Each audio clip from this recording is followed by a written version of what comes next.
दुनिया ने सेलिब्रेट किया, इस पर आप क्या कहेंगे? हम अभी थोड़ी देर पहले हुई है। हम उसका हम एहतजाज करेंगे। एहतजाज कैसे करेंगे? इंशाल्लाह हम बाहर निकलेंगे, आज भी करेंगे, कल भी करेंगे और करते रहेंगे जब तक हमारी जिंदगी। हम इंशाल्लाह एहतजाज करते रहेंगे। राम हमारे ही नहीं है, राम सबके हैं। राम सिर्फ अभी नहीं है, प्रेजेंट में नहीं है, राम हमेशा से थे और हमेशा रहेंगे। बाबरी मस्जिद बनी, उसके नाम से जाहिर है कि बाबर ने मस्जिद बनाई, 1524 में बनाई उसने। राम की जन्मभूमि 9000 साल पुरानी बात, और यहां पे ये मुस्तरद बात नहीं है, लेकिन मैंने इसको ऑनलाइन इंटरनेट से ही मैंने देखा है कि जब फॉरेन इन्वेडर्स यहां पे आए, उन्होंने 60,000 मंदिरों को तोड़ के मस्जिदें बनाई। मुगल खत्म हो गए, प्रभु श्री राम नहीं खत्म हुए। प्रभु श्री राम की मंदिर तोड़ के तुमने ये सोचा कि भारत के चेतना से प्रभु श्री राम को हटा करके किसी और को बसा दोगे। गलतफहमी थी तुम्हारी। आज मुगल कौन है, कहां है, कोई नहीं जानता। उनके वंशज हमारे यहाँ दिल्ली के सड़कों पे कोई रिक्शा बेचता है, रिक्शा चलाता है, कोई फल की रेहड़ी लगाता है, लेकिन प्रभु श्री राम आज भी भारतवासियों के दिल में राज करते हैं। सऊदीया के मुसलमान क्यों नहीं कर रहे? दुबई के मुसलमान क्यों नहीं कर रहे? वो तो शुरू से नहीं करते। मतलब किसी आज तक आपने देखा कि दुबई के लोग बाहर आए हों, किसी काम के लिए भी आए हों, कोई भी नहीं आए।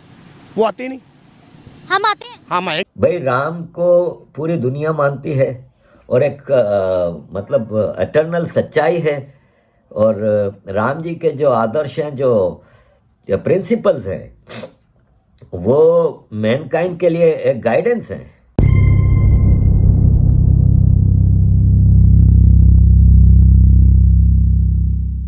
नमस्कार दोस्तों, प्रधानमंत्री नरेंद्र मोदी ने सियावर रामचंद्र की जय के साथ संबोधन की शुरुआत की। उन्होंने कहा कि आज हमारे राम आ गए हैं, सदियों के इंतजार के बाद हमारे राम आ गए हैं। सदियों का अभूतपूर्व धैर्य, अनगिनत बलिदान, त्याग और तपस्या के बाद हमारे प्रभु राम आ गए हैं। इस शुभ घड़ी की आप सभी को, समस्त देशवासियों को बधाई। मैं गर्भगृह में ईश्वरीय चेतना का साक्षी बनकर आपके सामने उपस्थित हुआ हूँ। कितना कुछ कहने को है, लेकिन होंठ रुके हुए हैं, शरीर भाव से भरा है, चित्त अभी भी उस पल में लीन है। हमारे राम लला अब टेंट में नहीं रहेंगे, हमारे राम लला अब दिव्य मंदिर में रहेंगे। मेरा पक्का विश्वास है, अपार श्रद्धा है, जो घटित हुआ है इसकी अनुभूति देश और विश्व के कोने कोने में राम भक्तों को हो रही होगी। यह क्षण अलौकिक है, यह पल पवित्रम है, यह माहौल, वातावरण, यह घड़ी प्रभु श्री राम का हम सब पर आशीर्वाद है। 1859 तक दोनों मजहब वहां पे इकट्ठे इबादत करते रहे। इसको ब्रिटिश लोगों ने सेपरेट किया था, और इस वक्त कई लोग ये समझते हैं कि ब्रिटिश पॉलिसी जो ये थी कि डिवाइड एंड रूल किया जाए, तो उन्होंने हिंदुओं और मुसलमानों में ज्यादा डिवीजन को उन्होंने इंक्रीज किया। ये भी एक थ्योरी है इसमें। और फिर उसके बाद इससे अगली स्टेज पे चलें तो हाई कोर्ट ऑफ इलाहाबाद से ये चीज शुरू हुई। उसके बाद ये सुप्रीम कोर्ट में गई। सुप्रीम कोर्ट ने 90,000 डॉक्यूमेंट्स जो है एज एविडेंस 8 जबानों में पढ़े हो, तब उन्होंने कंक्लूड किया कि this was a birth place of Ram. ठीक हो। उसके बाद फिर उन्होंने वहां से 25 किलोमीटर दूर एक फासले के ऊपर एक जगह दी है, जहां पे उन्होंने कहा कि आप अपनी मस्जिद बना लें, और वहां पे बना रहे हैं मस्जिद। बल्कि यहां पे आपको इंकिशाफ ये करूंगा कि लोग नफरतों में आते हैं तो बहुत ज्यादा आगे चले जाते हैं। मैं समझता हूं कि बहुत गलत बात है। This is a 21st century. इस सेंचुरी के अंदर नफरतों की, अग्रेशन की, दहशतगर्दी की गुंजाइश मौजूद नहीं है। जब मैं पढ़ रहा था इसके बारे में, उस मस्जिद को बनाने वाली कमेटी के जो हेड है शेख साहब, इस बीजेपी के मेंबर है। तो ये जो लोग ज्यादातर समझते हैं कि शायद BJP is anti Muslim, anti Islam और सब कुछ, ये भी एक प्रोपेगेंडा है मेरे ख्याल में। उन्होंने उनकी मंदिर की इनॉग्रेशन जो कर ली है, अब क्या किया जाए? अब वो कह रहे हैं कि इससे हमारा साल का रेवेन्यू जनरेट होगा, 25,000 करोड़ का बिजनेस मिलेगा उनको। वो तो उनका फायदा, हम तो वो उनका फायदे के लिए हम नहीं सोच सकते। हमें सिर्फ ये है कि हमारी बाबरी मस्जिद को शहीद किया गया, हमें ये दुख है। उनको आएगा 50 करोड़ आए, वो उनको आएगा। हम तो हमारा तो दुख यही है ना कि हमारी मस्जिद को शहीद किया गया। सर, ये जो सऊदीया है, ये जो दुबई है, ये इस तरीके से बात क्यों नहीं कर रहे हैं जैसे आप बात कर रहे हैं? ये इनॉग्रेशन में उन्होंने बोला कि हम भी शामिल होंगे, क्या वजह? और लाइव टेलीकास्ट भी किया गया है। मैं तो कह रहा हूँ आपको, वो नहीं करते। क्यों नहीं करते? देखिए ना, सऊदीया इस्लाम का गढ़ है और वहाँ पर शरिया लॉ है जी, वो उनको पता है, मुझे, मैं उनके बारे में कुछ नहीं कह सकता। अच्छा, आप कुछ नहीं कह सकते उनके बारे में? नहीं, वो मुसलमान नहीं है क्या? मुसलमान अल्हम्दुलिल्लाह मुसलमान है वो। तो फिर वो नहीं निकलते, बस उनकी मजबूरी है। उनकी मजबूरी है। अब मुझे बताएं हमारा क्या रिएक्शन होगा? अभी आपने बोला हम उनके सारे मंदिर तोड़ देंगे। तोड़े देंगे नहीं, तोड़ देने चाहिए। मैंने कहा हम भी उनको, हमें भी एहतजाज करना चाहिए। एक आधा मंदिर उनको भी गिरा के उधर मस्जिद बनाए, हम भी उनको पैगाम पहुँचाएं कि आपने जो हमारे साथ किया हम भी आपके साथ कर सकते हैं। अच्छा, यहाँ तो वो तोड़ने नहीं देंगे आपको, यहाँ तो तोड़ सकते हैं आप। अच्छा, उनका बदला यहाँ लेंगे आप? अपने यहाँ के हिंदुओं से लेंगे? आपका इख्तियार जिस जगह पर होगा आप उसी जगह में करेंगी ना।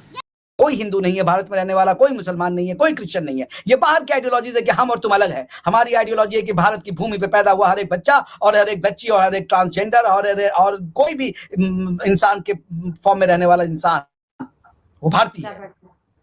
उसके मन में किस भगवान से उसकी इज्जत, उसकी लगन लग जाए, ये उसको मुबारक। उसको यदि अल्लाह में सुख मिलता है तो उसको अल्लाह मुबारक, उसको गुरु नानक देव जी में सुख मिलता है तो गुरु नानक देव जी मुबारक, प्रभु श्री राम से दुख मिलता है तो उसको प्रभु श्री राम मुबारक। लेकिन भारत में रहने वाला कोई भी किसी भी रिलीजन को माने, धर्म एक होता है, धर्म संविधान है और रिलीजन स्टैट्यूट होते हैं। रिलीजन को संविधान सम्मत तो होना पड़ता है। यदि कोई ऐसा रिलीजन बन रहा है जो कह रहा है कि मानवों में अंतर कर रहा है, धर्म उसके साथ नहीं हो सकता।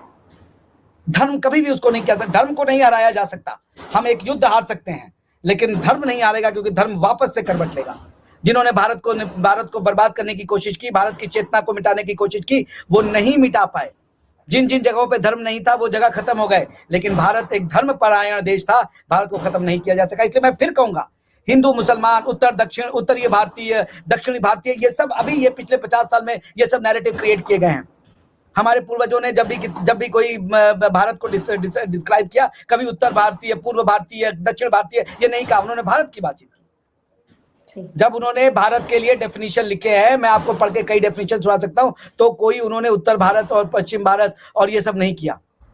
भाई, आप universal charter of human rights आज जो दुनिया जिसको मानती है एज ए कुरान या बाइबल की तरह उसकी पूजा होती है कि यूनिवर्सल ह्यूमन राइट्स का जो चार्टर है वो बेसिक रूल्स ऑफ ह्यूमैनिटी हैं, तो वो राम राज्य में थे ना। उन्होंने जो प्रिंसिपल्स दिए हैं वो हम सब के लिए। अब मैं यहाँ पे कुछ मुखालफत करने वाले लोगों के तरफ आऊँगा। राणा अय्यूब ने 2014 के इलेक्शन से पहले कहा था कि क्या बीजेपी के मैनिफेस्टो में मंदिर वहीं बनेगा, है कि नहीं? तो राणा साहिबा को खुशी होनी चाहिए कि आज उनकी ये डिमांड पूरी हुई है। उस वक्त तो वो ताना मार रही थी क्योंकि वो ये सोच रही थी कि आज भी भारत में कोई करेक्शन नहीं हो सकती, किसी की इतनी हिम्मत नहीं। तो आज पूरा भारत ने साबित कर दिया कि बिल्कुल है हिम्मत। एक अकेले मोदी जी नहीं है, पूरा भारत उनके साथ खड़ा है इस सिलसिले में। फिर बाद में अब जो राम मंदिर का इनॉग्रेशन हुआ उसके बाद वो कह रही हैं कि हम एक एट्रोसिटीज़ को सेलिब्रेट कर रहे हैं और जो बाबरी मस्जिद को तबाह किया गया था वो ब्लैक लाइव्स मैटर जैसा दिन है। आज हज़ारों लोग मारे गए थे और ये है कि 220 मिलियन मुसलमानों की ह्यूमिलिएशन हो रही है। राणा साहिबा, जो बाबरी मस्जिद एक इन्वेडर्स की निशानी थी, वो 100 करोड़ हिंदुओं की ह्यूमिलिएशन नहीं थी। आज जो मथुरा में, काशी में जो मस्जिदें बनी हुई हैं पवित्र स्थान पे, क्या वो 100 करोड़ हिंदुओं की ह्यूमिलिएशन नहीं है?